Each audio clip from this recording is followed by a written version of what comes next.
We're live. We are live now. We're live. Yeah, we're live. Okay.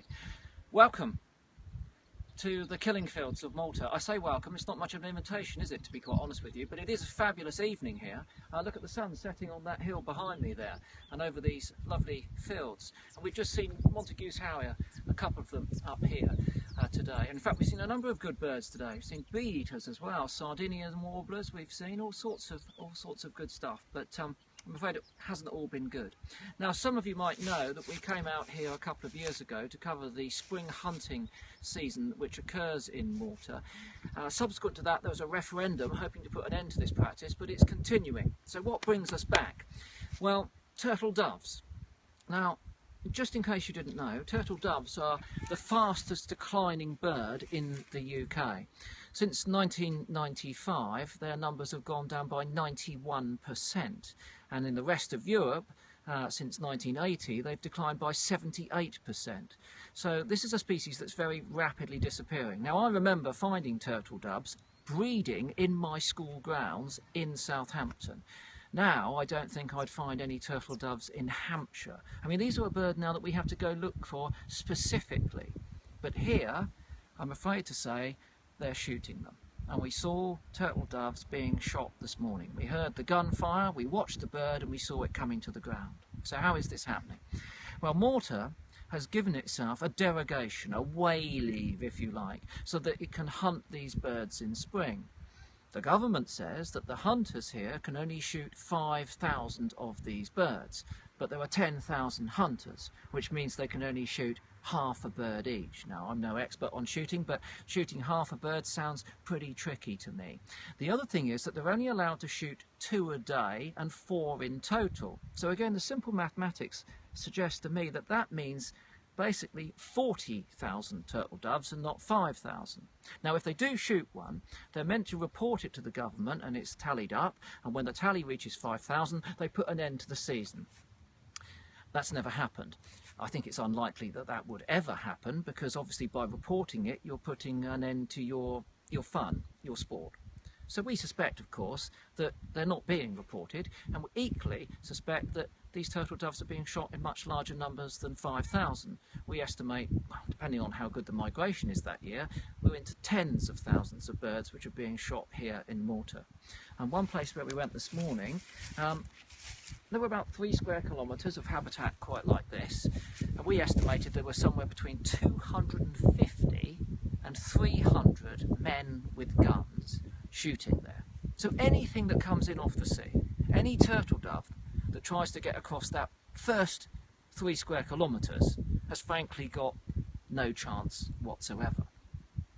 Now, with so many people out in the field shooting, the other thing is that there's great temptations to shoot other species, not just turtle dove and the other one which they've validated, which is quail, but other species too, because collecting birds for taxidermy here is a big habit.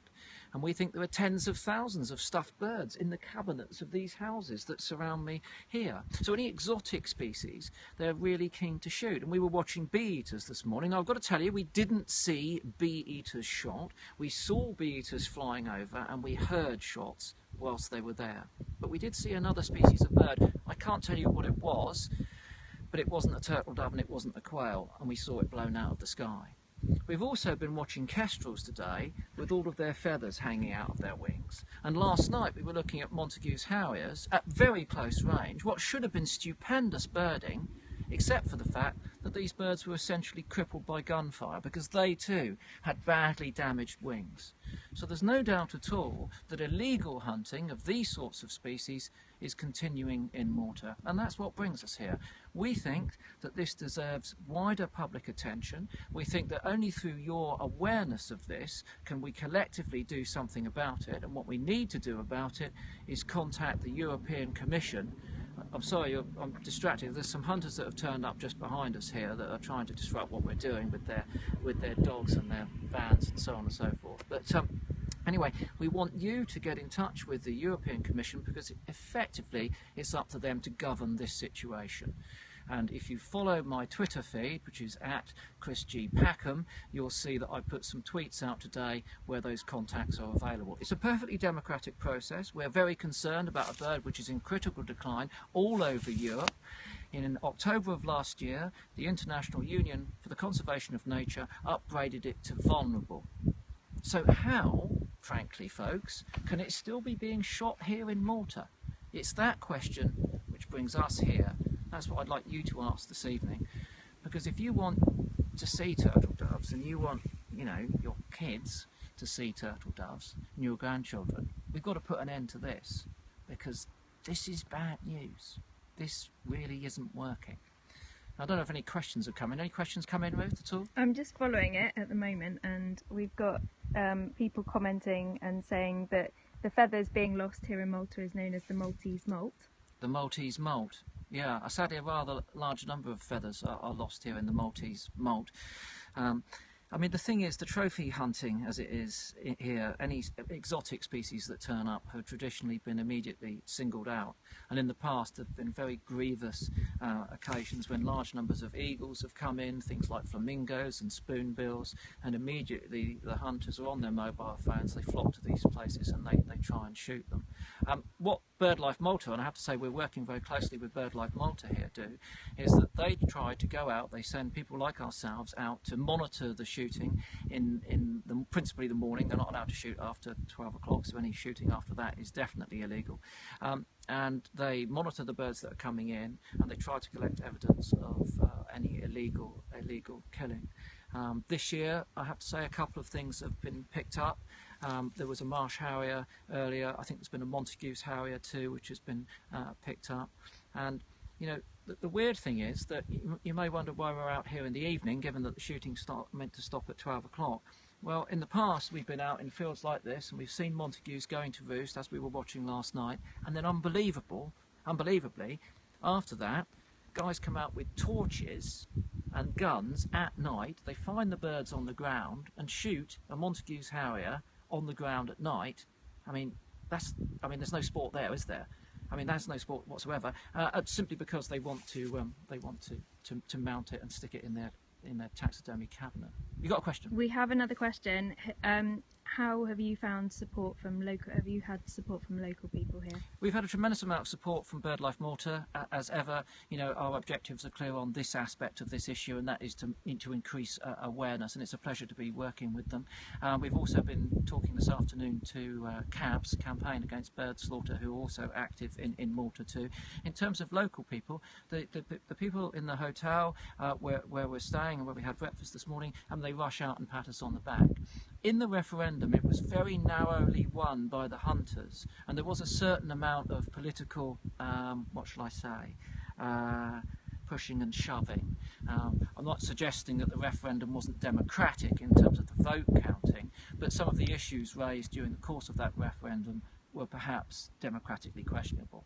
It was lost by just 2,000, and 75% of people turned out for that referendum. So as you can see, pretty much half of Malta was very much against spring hunting. So many people here are embarrassed by that. I asked a Maltese man today, how did you feel about this carrying on in your backyard? And he said, you know, I'm proud to be Maltese on so many accounts, but this shames me. And I think that many, particularly the younger people here, feel that way too. And now, you know, in the past, people have said, should we boycott Malta? They're highly dependent on their tourism. Well, you wouldn't be hurting the hunters if you did that. I don't think many of them were involved directly in the tourism business. You'd be hurting the people who actually would support the end of spring hunting. So that's not something that we've advocated. Do the hunters retrieve everything they hit? Do the hunters retrieve everything they hit? Someone's asking. Well, they certainly didn't retrieve that turtle dove that we saw this morning. This was a bird flying over. It was way too high to be within range. They fired off about 5, 6, 7 shots at this bird, and then eventually we saw puffs of feather coming out, and then eventually it went down into the ground, pretty close to us, and we didn't see any hunters' activity. But because of the large number of birds that are wounded here, the simple answer to that is no. There's a welfare issue here as well, and we saw that this morning. You see that with all of these injured birds of prey that are flying around. You know, they could be healthy at this moment, but they could get infected. They're not going to be efficient at hunting with only half a wing, are they? How are they going to catch their prey? So no, it's not good from the welfare side either. Have you had any hostility from hunters? Have we had any hostility from hunters? Well, we've got very mild hostility at the moment. If I stand up and turn around, you can see that behind me over here is a man in the field with his pickup and his dogs. He turned up, because they saw us up here with our binoculars, and then had a few terse words before he's disappeared up there. But there's not that much hostility. There's been a lot of scowling, and people are sort of quite openly aggressive towards us. There's no doubt about that. I mean, let's face it. Of the 10,000 hunters which are registered here on Malta, guess how many of them are women? None. They're all blokes. I mean, this is a very male issue. There's a lot of testosterone involved out here, and they do see our reporting of this as something which is, trying to spoil their fun, and as a consequence they can be aggressive. But there's been nothing like there was last year when we went into the infamous Maltese Wood, and which they perceive as their own, and although it's a public place, and as a consequence of that they got sort of pretty jostly. Let's call it jostly. It's a good word. I just made that one up. I'm not sure that jostly's a real word. Check the dictionaries, folks. How is BirdLife Malta doing out here at the moment? Well, I'll tell you what, rather than answer that myself, Nick Barbera from BirdLife Malta is here. So Nick, come over. We're going to have to move because one of the hunters has decided to come down the track. Let's just move up here a bit, and then Nick, you can tell us how things have come on in. Sunset's just beautiful. laughing about, aren't they? Okay, so Nick, BirdLife Malta, in the wake of the referendum, which unfortunately, was lost, as it were. How's morale been, and what are you up to now? Morale was very difficult after. Of course, we had to sustain a spring hunting season just a few days after the referendum vote, and that was quite something that we had to go through. Last season was as it was, with the 11,000 turtle doves. Then in October, as you mentioned, we had the uplisting of the turtle dove to vulnerable status, and that is giving us a bit of hope now that that would be the new way of looking at it. That now, ever more than ever, turtle dove hunting is unsustainable, and that's what we think should be the prime reason. When we went into a referendum, of course we went for it with the hope that we would need the referendum to get the political will, to actually get away from the political will and get an end to it. But this is the right thing to do. You should protect the bird, and the Maltese government has the obligation to protect it, to protect a species that doesn't belong to Malta. It belongs to Europe and to other countries as well. Mm. So what's the next course of action then? So the next course of action is, of course, lobbying, raising awareness about this, and the IUCN does not classify birds as vulnerable for nothing. It means that countries have to act. So all the countries that are in the flyway of this species need to make sure that the species is protected. And hunting for this species is detrimental. Hunting in spring is even more detrimental than ever, because we have those healthy birds that are migrating up to Europe to breed, and we're killing them here before we give them the chance to breed, and we need to give them the chance to breed, so we see these populations replenishing themselves. It's just painfully obvious, isn't it? Exactly. Oh, one other thing, anyone watching, how can they help you on the ground here? I mean, we come out for a few days. Unfortunately, we can't stay here and put the backbreaking effort in. So what can we do, people in the UK? Of course, people in the UK can contact their MEPs in particular. We need to make pressure at European level so that Commissioner Carmen Novella sees the end of spring hunting as being the right thing to do. They can support BirdLife Malta by becoming members, or they can also come here and support us by volunteering with us out in the field. We have a lot of activities, especially now during the spring hunting season, where we want to relay back to the European Commission what is really happening here. You mentioned the issue of the amount of turtle doves being killed. It should be 5,000. Everyone knows it's not 5,000 here. So we want to monitor the amount of hunting that goes on. We want to monitor how migration is doing during this period of the year. So we can relay back to the Commission the real situation here. And it's not 5,000 turtle doves being killed. We know it's more. Definitely right. And if any of you are watching and thinking, well, it's the last place I... sorry about that, I'm treading on a bottle, which is really unprofessional. If any of you are watching at home and you're thinking, it's the last place I want to go because I'm going to see loads of birds killed, Well, it's about stopping those birds from being killed. And look, I mean, it's a beautiful country, I've got to say. The people are really very hospitable, and there's lots of good birding in amongst the slaughter.